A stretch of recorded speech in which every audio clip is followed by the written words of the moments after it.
I'm guessing that you've heard of the Polyscience smoking gun. It's basically a motorized, handheld motorized pump which draws smoke through a cone and has a way of administering that smoke to food, either in a bag or in a box or some other way, in order to smoke infuse the food. You'll also probably be aware that they're quite expensive. I happen to have a couple of things lying around at home, so I thought I'd take a look at it myself and see if I couldn't make something up myself or jury-rig something out of something cheap from eBay, like a mini vacuum pump from a computer cleaning kit with some kind of cone. So what I've got here is a 24 volt vacuum pump, which I purchased off the internet a long time ago. I connected it up to it needed a diode in order to keep it in to protect the pump and keep it operating in DC as opposed to the supply, which is AC. So mounted it on board, put a switch on, took a cable and labelled it 24 volt to make sure that I remember that it's a 24 volt system and not a 240 volt system. Also had a piece of German history lying around as well. This is a transformer. It's from 220 volt to 24 volt with two output poles. It's from the former DDR. Cost me around about €20 to buy, and works like a ripper. I've been loath to sort of cut the actual plug end off because the DDR plugs are different to the plugs we use today.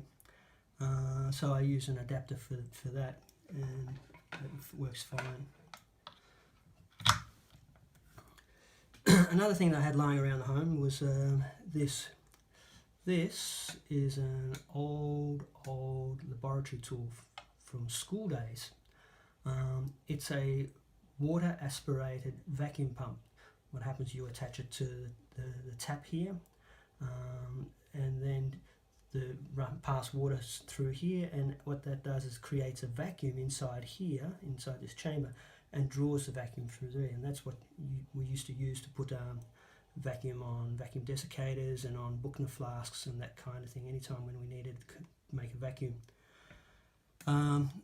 I've had this forever and a day, and never really had any use for it. And in this day and age where we are much more water conscious, these kind of things become a bit of a social anachronism.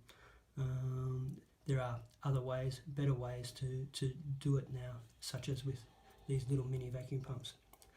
But the idea was that if I pass a flow of air, so reverse the vacuum pump, and a flow of air through here, that should create a low pressure zone inside here, which would draw through a cone that's holding smoke. So then I needed a way of actually holding the smoking coals. This tip is not so good. So I got a piece of copper, and using a ye oldie but goodie hand tool, a flaring tool for flaring the end of copper. That's the way the copper joints used to be joined together. It was soldered into flared joints. So I thought I'd flare that and then place that on there. It fits quite nicely. But I had a problem. The diameter here is very small, the diameter here is very large, and this is the silicon tubing that I have. How to connect the two together. I had some reinforced tubing here, two different sizes, and the ball end of a plastic pen happens to fit perfectly inside the smaller tube and can be screwed in.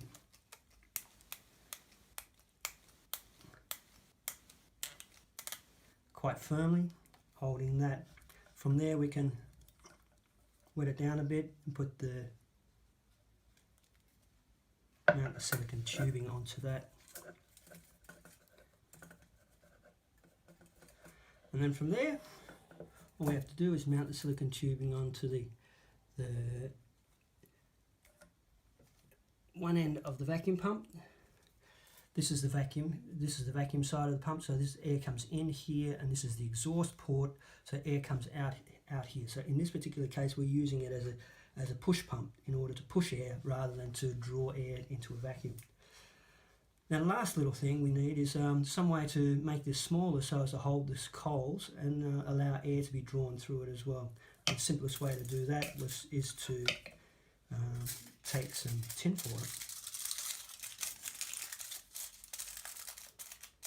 fold that up, form a square.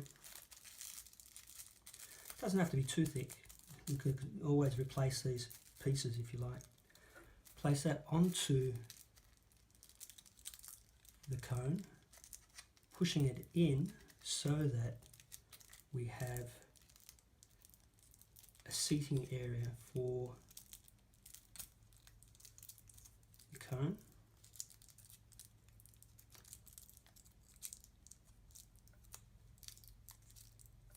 And there we have our coal receptacle, or cone if you prefer. Why is it called a cone? Because its shape is like a cone. Okay, next we need some holes, and taking our trusty butcher's needle and carefully pushing through the tin foil.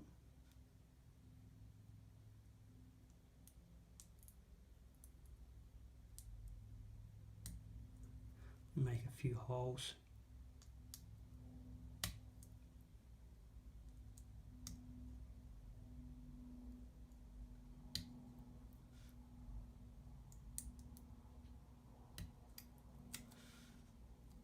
And that should be our experimental device. I guess the last thing would be is to test it.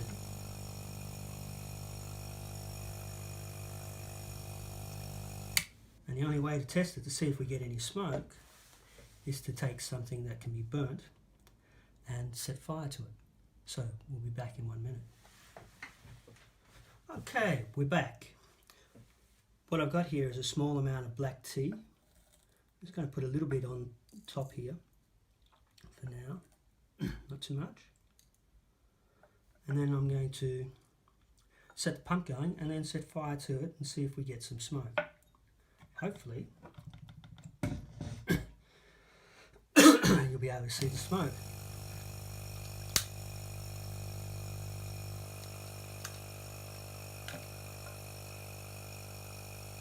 There we have black tea smoke. Super.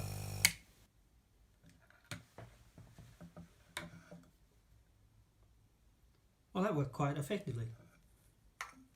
So we've shown that we can actually smoke something using this, or generate smoke I should say, and all out of pieces that I had at home. If you were to try and make this at home, what I'd suggest is that you try working with a mini vacuum pump from a vacuum cleaner pump that has both an inlet and outlet port on it, and then for the outlet port use it as a blower and attach some kind of copper or metallic tube to it, so that when you set fire to things, it's not going direct onto plastic and inadvertently infusing plastic fumes into your food. But there you have it. There's my take on Polyscience's smoking gun.